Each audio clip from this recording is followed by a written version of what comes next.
daw pong si Chis Escudero mga kababayan, sinunog daw ni PBBM ng harap-harapan. Ibig sabihin, inupakan ni PBBM mga kababayan ng harap-harapan, eto pong si Escudero. So ngayon, kung titingnan ninyo, ayon po kay PBBM kahapon, nagsisirculate mga kababayan yung mga video na kung saan talagang binira ni PBBM eto pong si Chis Escudero. Dahil po mga kababayan dun sa issue ng pagiging Supreme Court ng ilang mga senador. Gusto mag-Supreme Court.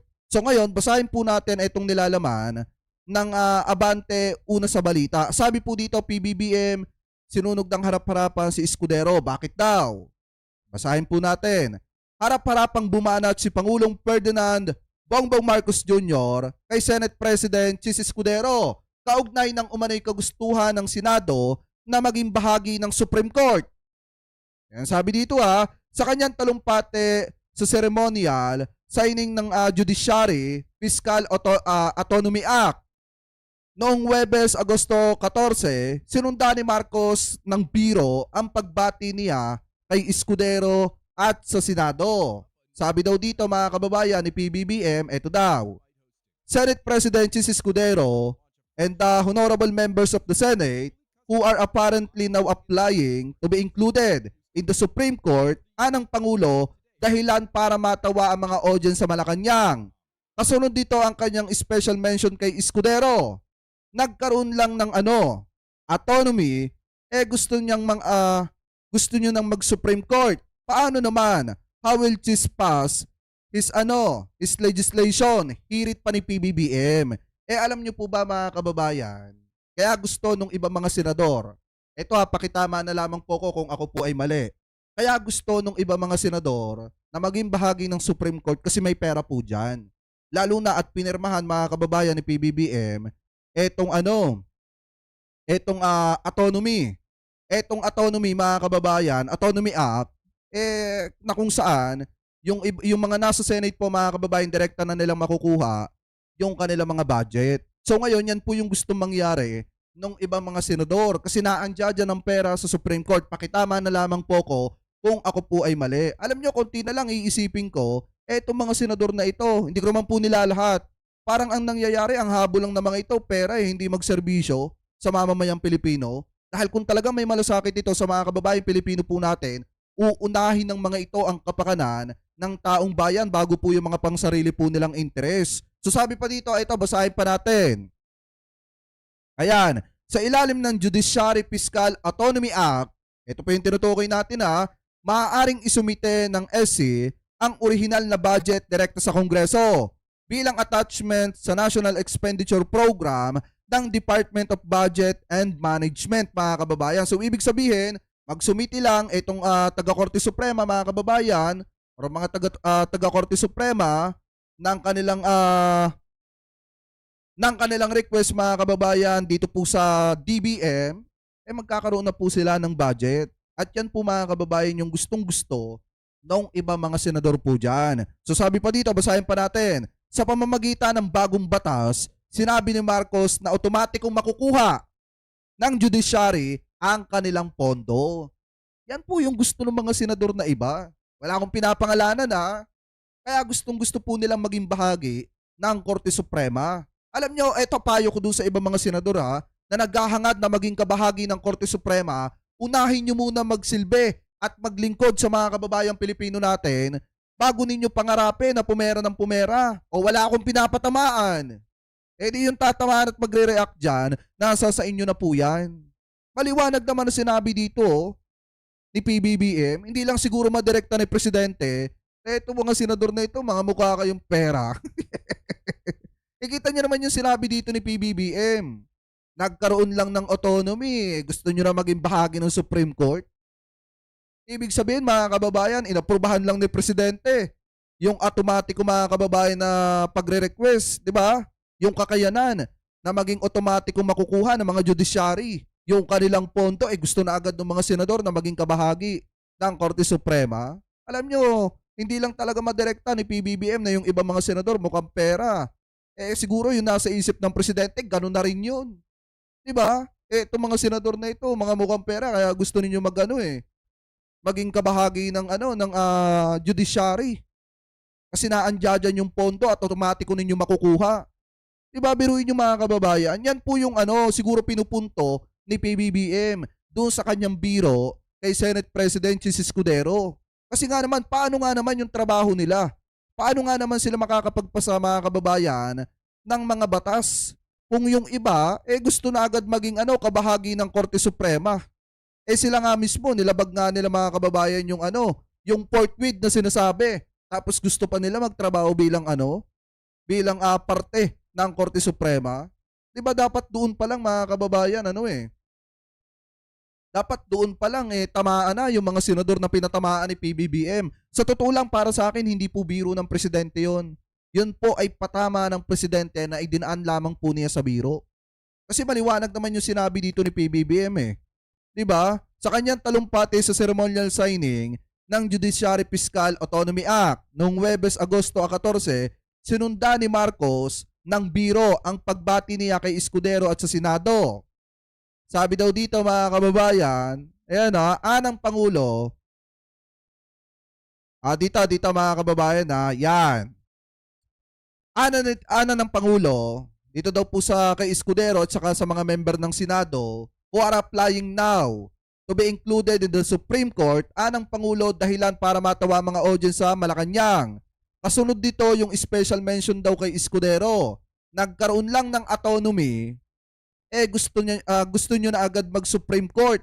Paano naman yung mga batas na ipapasa ninyo? Diba mga kababayan, nagkaroon lang ng isang batas na pwedeng mag-request yung mga judiciary ng pondo sa DBM at direktang makukuha yung pondo na yon mga kababayan. Gusto na agad maging parte ng Korte Suprema yung mga senador dyan. Alam nyo, masyado kasing ipinapakita ng ibang mga senador yung pagiging nila mga kababayan, di ba? Pagiging garapal nila, pasintabi, di umano. Di ba? Kasi biruin nyo, gusto pala nila maging kabahagi ng Korte Suprema. Pero yung simpleng forthwith, hindi nga nila masunod-sunod.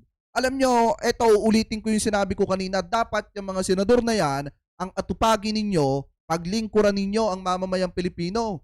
Hindi yung hindi yung inuuna ninyo, yung mga personal interest ninyo. Diba? Kaya hindi na rin ako magtataka mga kababayan kung bakit ganito yung sinabi ni PBBM. Ano po dito po sa mga senador na ito. Anyway, ituloy pa natin. Sabi pa dito mga kababayan, the Chief Justice is authorized to augment any item modified through in-bank resolution the allotment of funds within the bounds of the law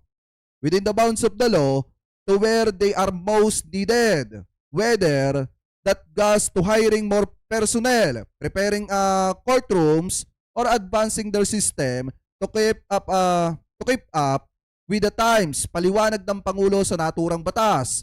Nito mga nagdaang araw ay sumabog ang isyo ng 142 bilyong piso insertion ng Senado sa 2025 national budget kung saan nabigyan umano ng malaking pondo ang lalawigan ni na Escudero sa Sorsogon at Senador Joel Villanueva sa Bulacan mga kababayan. So ngayon kung titingnan nyo, yan din siguro yung mga bagay at dahilan kung bakit pasimpleng bumanat itong si PBBM dito po sa mga miyembro ng Senado. O baka sabihin ng iba, Jake, fake news ka naman kasi wala namang ganyang sinabi si Presidente. So eto, pakinggan natin mga kababayan. Kasi alam nyo naman, pagka-article yung binabasa natin, hanggat may video tayo makikita, ipapakita natin yan sa inyo. Alam niyo yung pinakamasakit dito? Alam niyo yung pinakamatindi dito mga kababayan? Si Chis Escudero, pahiya kay PBBM sa harap pa mismo ni House Speaker Martin Romualdez. Yan yung pinakamatindi dyan. Pinahiya si Chis Escudero, sinunog ng harap-harapan, kaharap pa. Etong si House Speaker Martin Romualdez, na inaakusahan mga kababayan.